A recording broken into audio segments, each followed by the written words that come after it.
سرسبز اس گلزار کے یہ پھول ہیں عطار کے، سرسبز اس گلزار کے یہ پھول ہیں عطار کے، مردہ دلوں کو دے جلا ہادی ہے طلبگار کے، مردہ دلوں کو دے جلا ہادی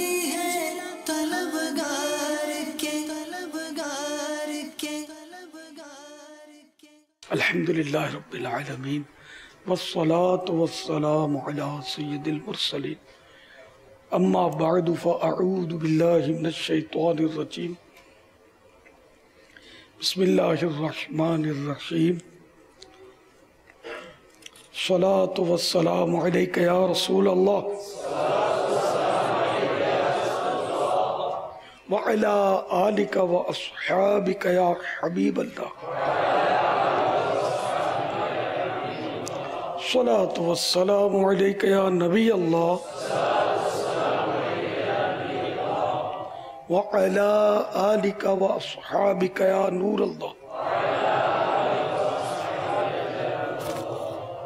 فرمان مصطفیٰ صلی اللہ تعالی علیہ وآلہ وسلم، جو قوم کسی مجلس میں بیٹھے اللہ عز و جل کا ذکر اور نبی صلی اللہ تعالی علیہ وآلہ وسلم پر درود شریف نہ پڑھے، وہ قیامت کے دن جب اس کی جزا دیکھیں گے تو ان پر حسرت طاری ہوگی، اگرچہ جنت میں داخل ہو جائیں۔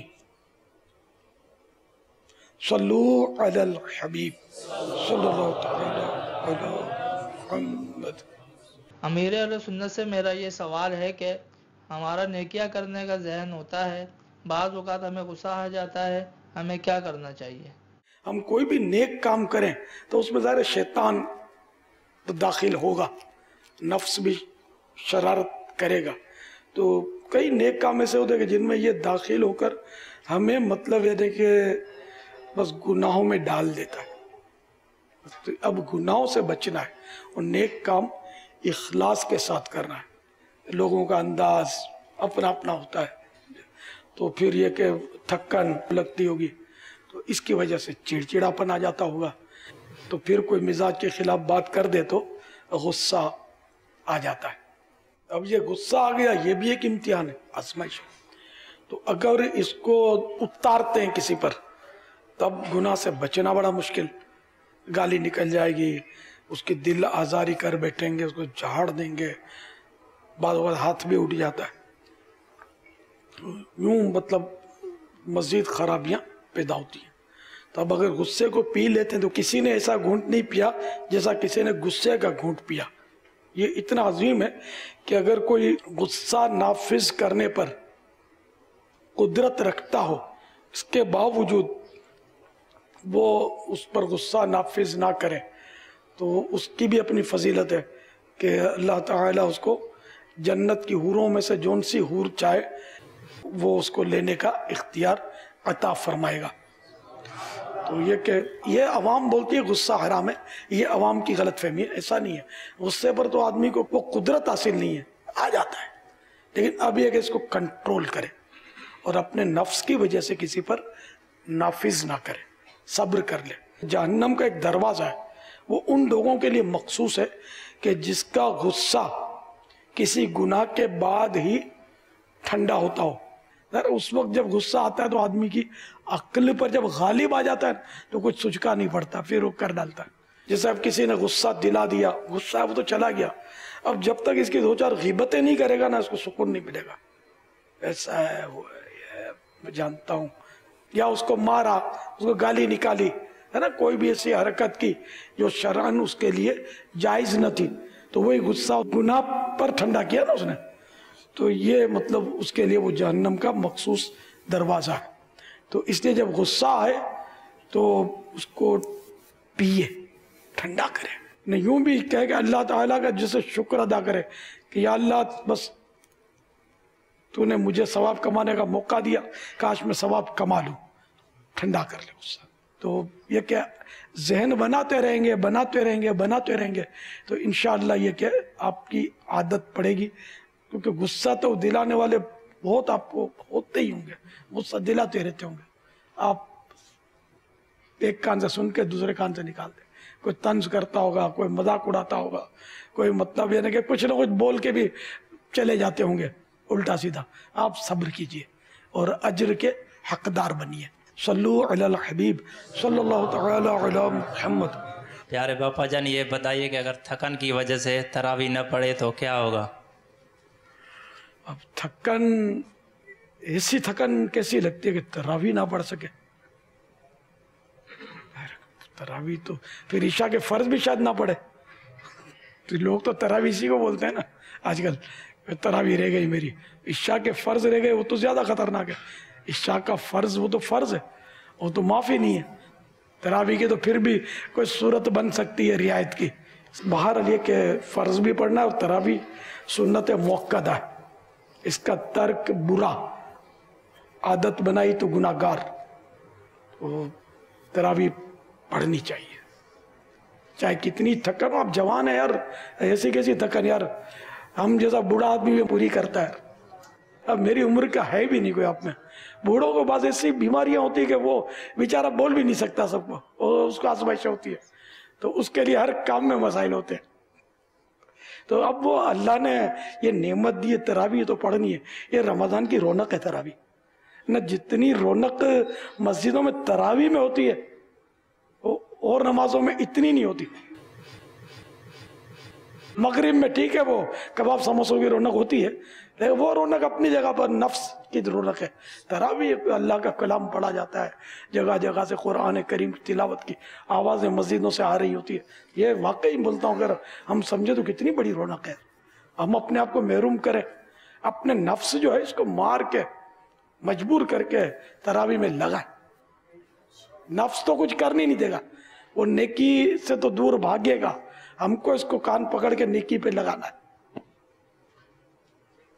ٹھیک ہے, تراویح کسی نے بھی نہیں چھوڑنی. وہ مزدور شہزادے یاد آ رہے ہیں جنہوں نے عبادت کی اوقات میں ان سے کام نہیں لیا جائے گا, اس پر انہوں نے اجارہ کیا تھا. پہلے کے دور میں تو آدمی بکتے تھے, اس کی شرائطیں غلام کنیز. تو وہ مکاشفت القلوب میں شروع میں درس دیتے تھے. یہ بہت مشہور حکایت ہے اس دور کی, کہ وہ ایک آقا نے غلام کا سودا کیا, تو اس نے کہا کہ میری شرط یہ کہ میں دن کے وقت آپ کی خدمت کروں گا, رات مجھے آپ فارغ کر دیں گے. ٹھیک ہے. تو پھر اس کو کوئی بڑا آدمی تھا, مالدار آدمی تھا, وہ لے کر آیا غلام کو. تو بولا اپنے لیے کوئی کمرہ پسند کر لو. تو اس نے سب سے خستہ ٹوٹا پھوٹا کمرہ پسند کیا. اب وہ چند روز یہ گزرے, ایک بار وہ آقا ٹہلتا ہوا اس کے کمرے کے قریب سے گزرا, تو وہاں تو وہ آسمان سے کوئی قندیل لٹکا ہوا تھا اس کی سر کی طرف, نور کا قندیل. اور وہ غلام سجدے میں پڑا, رو رو کر کہہ رہا تھا, یا اللہ تو مجھے معاف کر دے کہ میں دن کو تو عبادت کے لیے باقاعدہ جو نفل عبادت ہے اس کے لیے حاضر نہیں ہو سکتا, رات کو میں تیری عبادت کے لیے حاضر ہوتا ہوں کہ دن کو تو نے آقا کی خدمت میرے ذمہ لگائی ہے تو وہ کرنی پڑتی ہے. وہ آقا نے سنا, چونکا. پھر یہ جب دوسری رات آئی تو اپنی زوجہ کو لے آیا, اور دونوں نے وہی منظر دیکھا, یہ غلام جو ہے وہ یہ پڑا اور قندیل لٹکی ہوئی ہے اور سجدے میں یہ مناجات کر رہا ہے کہ دن کو آقا کی خدمت میرے ذمہ, ورنہ میں دن کو بھی تیری ہی عبادت کرتا. تو یہ دونوں روتے رہے اور یہ منظر دیکھتے رہے. آخر وہ جب صبح ہوئی تو وہ قندیل بھی چلا گیا, اور آقا نے غلام سے کہا کہ آپ جو عذر کر رہے تھے کہ جن کو آپ کو عبادت کا موقع نہیں ملتا, تو لو میں آپ کو آزاد کرتا ہوں, اب رات دن آپ اللہ کی عبادت کریں. تو غلام سارا معاملہ سمجھ گیا تھا, تو اس نے کہا یا اللہ اب تک تو یہ راز تھا کہ میں تیری بارگاہ میں اس طرح حاضری دیتا ہوں اور عبادت کرتا ہوں, اب تو میرا راز کھل گیا. تو جب میرا راز کھل گیا تو اب میں زندہ رہ کر کیا کروں گا؟ تو اسی وقت وہ غلام جو تھا اس کا انتقال ہو گیا. یعنی اتنا اخلاص. پاپا جیسے ایک وقت دریا بچھانے کا جب موقع ہوتا تھا تو آپ بھی فیضان مدینہ میں تشریف فرما ہوتے تھے، تو اگر وہ دری آگے پیچھے کرنی ہوتی تھی تو اس وقت آپ کا کیا انداز ہوتا تھا؟ جیسے نا کہ بھائی ادھر کرو، کھینچو، تو یہ اس وقت کیا انداز اپنانا چاہیے؟ یہ چھوٹے چھوٹے تھے، رضا، بلال، ہم لوگ مل کے کچھ کرتے تھے جمعرات کو اجتماع کے لیے. شور کرنے کی تو ذرا پرانا ذہن ہے کہ مسجد میں تو 100 شور ہوئے ہی نہیں نا. وہ نہیں اپنے تھیلیاں سے لے کر کچرے اٹھاتے تھے، گچھے، اور تو وہ بہرحال وہ تو وقت تھا. اس وقت ظاہر ہے کہ اب کی طرح تو گیدرنگ بھی نہیں تھی، لیکن ایسا نہیں کہ رش نہیں تھا. اس وقت بھی اس وقت کے حساب سے ٹھیک ٹھاک پبلک آتی تھی الحمدللہ. تو یہ کہ شور اور مسجد میں کیسے، ضرورت تو نہیں پڑتی، بغیر شور کے بھی کام چل جاتا ہے. اگر اپنا ذہن بنا ہوا ہو نا کہ یہ اللہ کا گھر ہے، اس میں احتیاط کرنی ہے. اور جب تک بولے بغیر کام چلتا ہو، اشاروں سے بھی ممکن ہوتا ہے کہ کام چلا لیا جائے. پھر یہ کہ مسجد میں وہ دریوں کو یوں جھٹکا نہ جائے کہ اس کی دھول مسجد میں. ہم تو مطلب ہے نا کہ میں نے تو دریاں باہر میدان میں بھیجی ہیں کہ یہاں گلی میں بھی کسی کی دکان میں، کسی کے گھر میں یہ گرد نہیں جانی چاہیے، اس کو تکلیف ہوگی. تو میدان میں جا کے اس کو بھائی جھاڑو، کیونکہ پڑوسیوں کو تکلیف دینا یہ بھی تو مسئلہ ہے. جیسے ایک بزرگ کا واقعہ، کسی کا واقعہ نا مکاشفۃ القلوب میں، کہ وہ گھر میں چوہے ہو گئے تو کسی نے مشورہ دیا کہ آپ ایک بلی رکھ لیں. تو انہوں نے بولا میں بلی رکھ لوں تو میاؤں میاؤں کرے، چوہے بھاگ کے پڑوسیوں کے گھر میں گھس جائیں. میں یہ کام نہیں کرتا کہ اپنے چوہے پڑوسیوں کے کھاتے میں ڈال دوں، ایسے ہی ٹھیک ہوں میں. یہ سوچ مدنی سوچ، اسی سے اپنی سوچ بنتی ہے نا. کیا چوہے سے کتنی پریشانی ہوتی ہے، لیکن وہی پڑوسیوں کے اس خوف سے کہ پڑوسیوں کے گھر میں چلے جائیں گے. کنفرم نہیں ہے لیکن خوف ہے. تو پھر بھی وہ انہوں نے احتیاط کی. تو ہم یہ دھول جھٹکتے ہیں تو سارے اڑ کر پڑوسیوں کے گھر میں جانے کا پورا امکان ہے. جس کا دروازہ کھلا ہو اس میں گھس جائے گی. صلو علی الحبیب صلی اللہ علیہ وسلم. امیر اہل سنت کی خدمت میں عرض ہے کہ آپ کی جب مدینہ شریف حاضری ہوا کرتی تھی تو آپ کا بھی دسترخوان سبز گنبد کے سائے میں لگا کرتا تھا، تو اس کی بھی اگر کچھ پیارے واقعات آپ کچھ سنا دیں. ہم لوگ مہمانوں کو ڈھونڈ کے جیسے علماء کرام کو لاتے تھے اور کئی ایک بات بٹھا لیتے تھے ہم لوگ. برکت ہوتی تھی اللہ کی رحمت سے، ترکیب ہوتی تھی پورے مدنی قافلے کی. اس طرح کے سب مل جل کے مہمانوں کو بھی کھلاتے تھے ہم. افطار کی مسجد نبوی شریف کے باہر سفرہ لگتا تھا، پھر وہاں شاہ سے پہلے ہم فارغ ہو جاتے تھے. بڑی رونق ہوتی تھی اس سے. کئی لوگ آتے تھے، وہ لمبا سفرہ، کئی دسترخوان لگتے تھے اور بہت پیارے منظر ہوتے تھے. بابا مدینہ شریف حاضری کے دوران آپ کو مسجد نبوی شریف علیہ صاحب الصلاۃ والسلام میں یا مدینہ شریف کی پیاری گلیوں میں کچھ وہ جھاڑو؟ مسجد نبوی شریف میں یہ جدی پشتی چلے آ رہے ہیں جو رات کو جھاڑو نکالتے ہیں عشاء کے بعد. اس میں کسی نے میری ترکیب بنا دی تھی، اس میں تھوڑا سا میں نے جھاڑو نکالا تھا. اب وہ کون سے سفر میں، ایک سفر میں شاید ہوا ہے کبھی ایسا، اور ایک بار شاید وہ گلی میں، مدینے کی گلیاں بہارا کروں جھاڑو والے ہی ہوتے ہیں ان سے. یا سیدی کس صورت میں روزہ چھوڑ سکتے ہیں؟ ایسا مریض روزہ رکھ ہی نہیں سکتا. روزہ رکھے گا تو مر جائے گا، عقل چلی جائے گی، مرض بڑھ جائے گا، دیر میں اچھا ہوگا. کسی یعنی کہ ایسے طبیب حاذق یعنی ماہر ایکسپرٹ طبیب نے جو غیر فاسق ہے، اس نے اگر کہا کہ یہ تم کو روزہ رکھو گے تو تم جان کا خطرہ یا عقل کا خطرہ یا مرض بڑھ جائے گا یا دیر میں تم اچھے ہوگے، تو اب روزہ قضا کر سکتا ہے. یا خود اپنا تجربہ ایسا، تب بھی اجازت کی صورت موجود. خامخواہ معمولی سا بخار آ گیا تو روزہ نہیں رکھا تو یہ نہیں. ایسا بیمار ہٹے کٹے ہوتے ہیں روزہ نہیں رکھتے، بلکہ اس کا رجحان بڑھتا جا رہا ہے روزہ نہ رکھنے کا. اپنے اولڈ ٹاؤن کا مجھے پتا چلا، کھارا دار اولڈ ٹاؤن، پہلے تو روزوں کا ماحول بہت تھا، اب پتا چلا ہے کہ وہاں دن دہاڑے کھاتے پیتے. پہلے گوشت فروش بھی کیا کرتے تھے، چائے چھپا کے رکھتے تھے، یوں پیتے تھے، سگریٹ بھی یوں چھپا کے پیتے تھے. اب سنا کہ یہ بھی گوشت فروشوں کو دیکھا تھا میں نے. باقی اب سنا کہ عام طور پہ روزہ کم ہو گیا. روزہ رکھواؤ، تحریک بڑھانی چاہیے یار، آپ لوگ ساتھ دیں یار، اور روزوں کے لیے سمجھائیں، نمازوں کے لیے سمجھائیں، نہ کہ خود ہی کوتاہی کریں. باپا جان رقم مل جائے اور وہ بھی 1 روپے کا سکہ، اس پہ لکھا ہوتا ہے محمد صلی اللہ علیہ وسلم. اب اس کا گوارا نہیں ہوتا کہ یار میں اس کو، دل میں ویسے رقم آتی ہے کہ یار گری ہوئے وہ گری رہنے دے یار، اٹھانا نہیں ہے. مگر جب 1 روپے کا سکہ آتا تو اس میں مطلب آقا کا نام آتا تو مطلب وہ رہا نہیں جاتا. تو اس کا نام نہیں ہے، کسی بندے کا نام ہوگا، محمد لکھا ہوا. تو یہ تو اخبار کے کاغذ اٹھاتے ہو گے نہیں، کیا نہیں لکھا ہوتا اس میں. تو ایک تھیلا رکھنا پڑے گا آپ کو ساتھ میں. خالی نوٹ پر ہی نام نظر آتا ہے، آپ سکے پر ہی نظر آتا ہے، کاغذ کتنے ہوتا ہے اس میں، کیا نہیں لکھا ہوتا ہے، کیا کرے آدمی. لیکن اب یہ اٹھائیں گے تو پھر ٹھیک ہے، پھر اس کو اچھی بات ہے. جب سے مطلب محبت کا ذہن بنا ہے تو جب سے اکثر گاڑی بھی چلا رہا ہوتا ہوں اور بائک بھی چلا رہا ہوں تو نظر آتا تو بائک بیچ روڈ پہ سائڈ پہ لگا کے اٹھاتا ہوں. اخبار بھی ہوتا ہے، مطلب گاڑی لگا کے عموماً گاڑی روک کے چاہے ٹوک دے. جذبہ ان کا ماشاءاللہ. نہیں یہ ہے کہ اٹھانا چاہیے، اچھی بات ہے. مطلب جب سے سائیڈ پہ روکنی چاہیے، موٹر سائیکل جو نہیں یوں تو جان تو پیاری ہوگی ان کو، ورنہ یہ بیٹھے نہ ہوتے. ماشاءاللہ. بعض اشیاء متبرک ہوتی ہیں، ان کو خاص کسی چیز سے نسبت حاصل ہوتی ہے، اور وہ اشیاء، ان چیزوں کا چلنا بھی لمیٹڈ ہوتا ہے کہ اگر ان کو مخصوص وقت میں استعمال نہ کیا جائے تو وہ خراب ہو سکتی ہیں.